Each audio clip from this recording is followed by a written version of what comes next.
In this lesson, I'm going to demonstrate how to download Kali Linux and then do the installation on our virtual machine. So just go to your browser, open it up, and navigate to this URL, which is kali.org/downloads. And of course, you can always search on Google. Just search for Kali Linux downloads, and you will get this link. Click on this link, and you will be navigated to this page. Now, once on this page, you'll have several options. So let me walk you through what those are briefly, and then I'll demonstrate which one to download. So first that you'll see are the Kali Linux download images.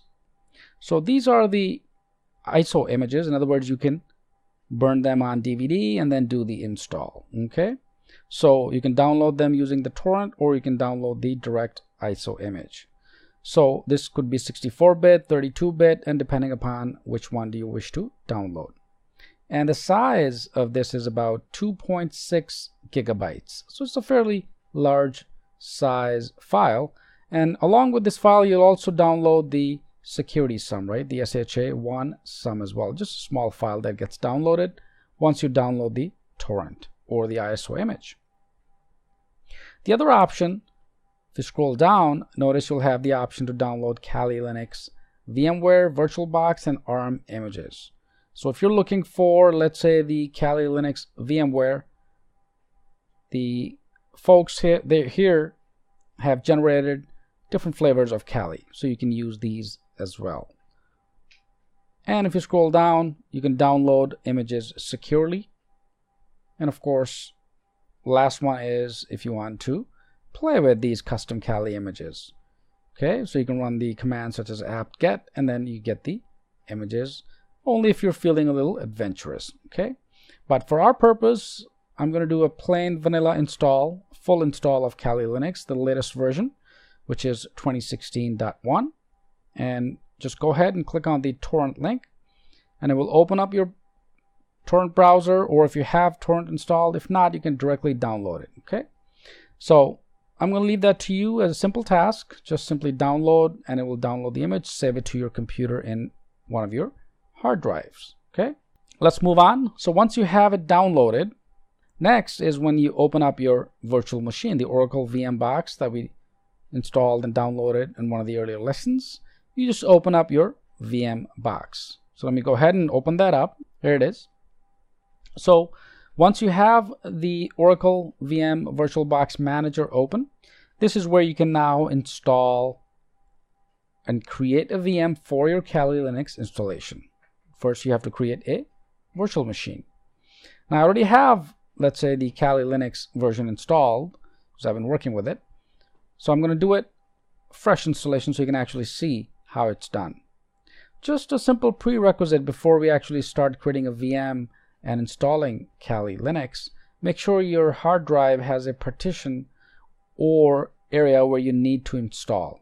So for example, let me in fact show you this. Let me bring up my disk management here. It's much easier when you actually see things, right? Perfect. All right, so here's the different drives or partitions that I have on this computer. So my ClayDesk C, which is the primary partition, which is right here. And then I also created a partition called K Linux, which is my K drive. Has about almost 14 gigabytes of space.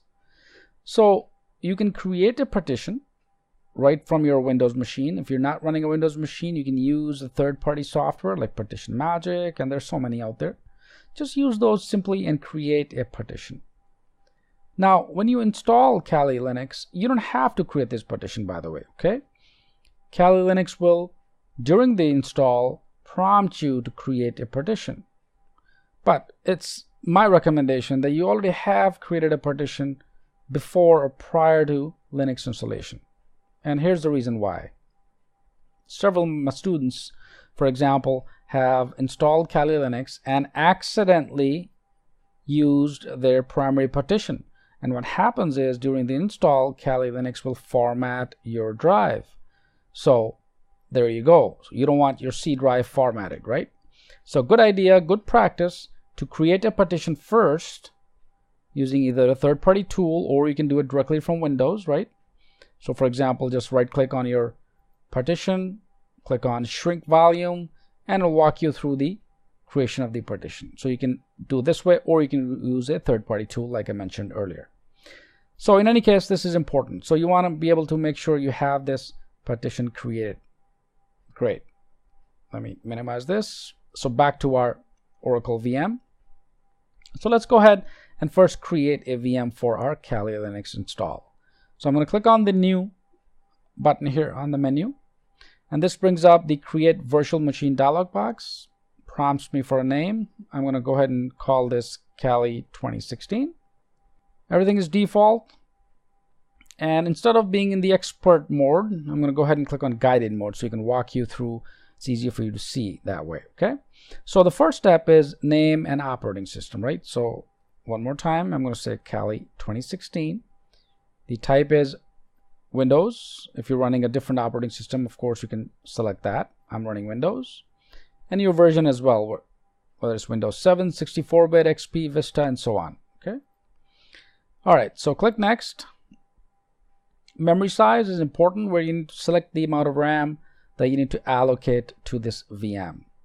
So for the Kali Linux, for example, I'm going to say, let's say about 2 gigs of RAM. Click next, and next is the hard disk.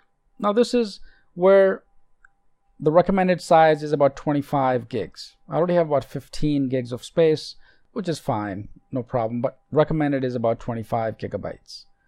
You can either create a virtual hard disk, or you can use an existing disk file. So we don't have an existing disk file, so I'm going to leave this option as is and click create. The next dialog box simply asks us to choose the type of file. So we will leave the default VDI, which is the VirtualBox disk image, and click on next. The storage is going to be on physical hard disk, which is going to be dynamically allocated hard disk. Will only use space on your physical hard drive as it fills up, right? So we want to be able to use and choose this option. Click next. Here's the file allocation size. So we need to select the size of the virtual disk in megabytes, right? So this is important. It's not in gigabytes, it's megabytes. The size is the limit on the amount of the file data that a virtual machine will be able to store on the hard disk. And of course, I can move the slider up and down depending upon the size that I wish to allocate. So I'm going to go ahead and say maybe, I don't know, something like 10, and click create. And here are the settings for our new Kali 2016. Right now it's powered off, right? Because all we did was created a virtual machine with all of these settings as specified. Now once the machine is created, next step obviously is to do the install, Kali Linux install on this virtual machine. Now we did download the ISO image, right, from our torrent image, or the torrent download, or the ISO torrent image that we downloaded and saved it in the previous lesson that I mentioned once I started this lesson. All right, perfect. Go ahead and click on start, and this is going to go ahead and start our virtual machine. The first thing it says, please select a virtual optical disk or a physical optical disk containing a disk to start your new VM from. So I'm going to go ahead and simply navigate to the partition, and here's my Kali Linux, and here's the download file, right? So this is the ISO image, and notice the size, if I scroll to the right, about 2.8 gigabytes, right? So that's the correct ISO. Just select this, click open, and click on start. Perfect. So our status in the background says Kali 2016 is running, and it brings up the boot menu where we can start our Kali installation. Okay, so let's see if I can click on view and full screen mode. Just say switch. All right, so here's the first option, right? The boot menu.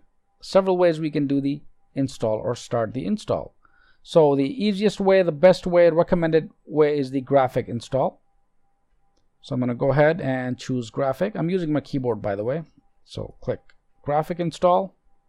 And next, it brings up a menu which says select a language. So simply select English, click continue. The location is US, click continue.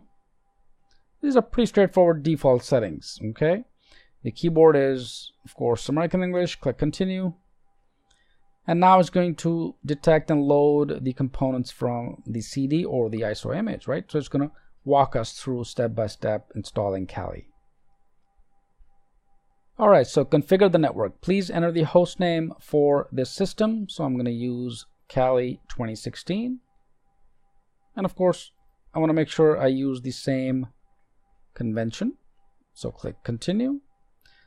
Next is the domain name, which is part of our internet address to the right of your host name.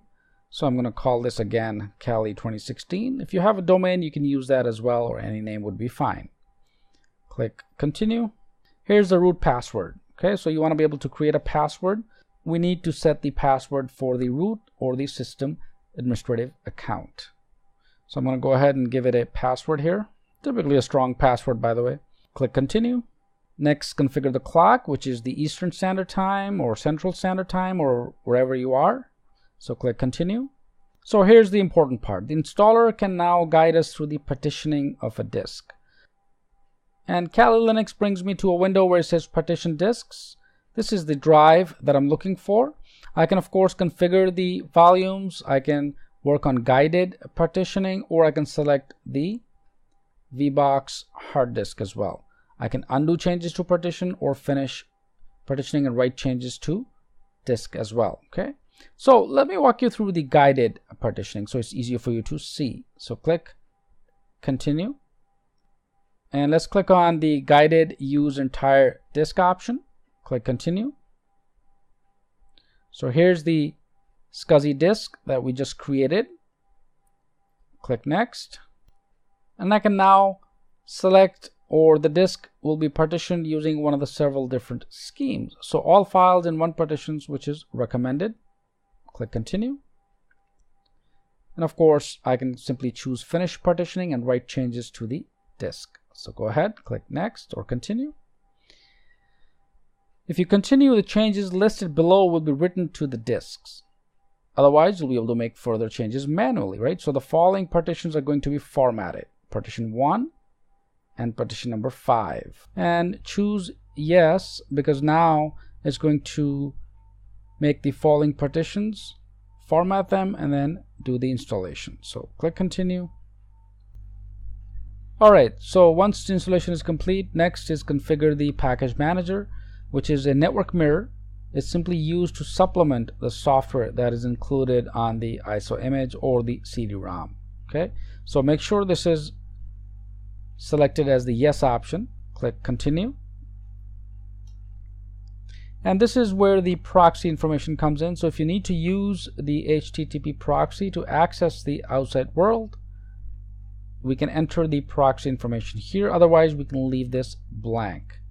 So if you want to use it, then you must use it within the format as shown, such as HTTP, username, password, and then the host. So we're going to leave this blank for none. Click continue. So at this point, it simply says that install the grub bootloader on a hard disk. So click continue. And this is where I can choose and select my hard disk here. This is my VirtualBox hard disk. So simply select this and click continue. And this is going to go ahead and install the bootloader on that VirtualBox. And finally, the installation is complete. So click continue. And it brings up to our loading screen, and then finally it's going to load and bring up the interface. Perfect. So it asks for the username. So I'm going to go ahead and say root, click next. The password, it's the same password that we gave earlier, and click sign in. And here we go. So finally we're into Kali Linux, right? So I can simply, for example, just to make sure I have the prompt, right click and click on open terminal. And this brings up my prompt. So in this lesson, I just want to demonstrate how to download Kali Linux and of course set up a virtual machine and then install Linux on it. So practice, hope this helps, and let's move to the next lesson.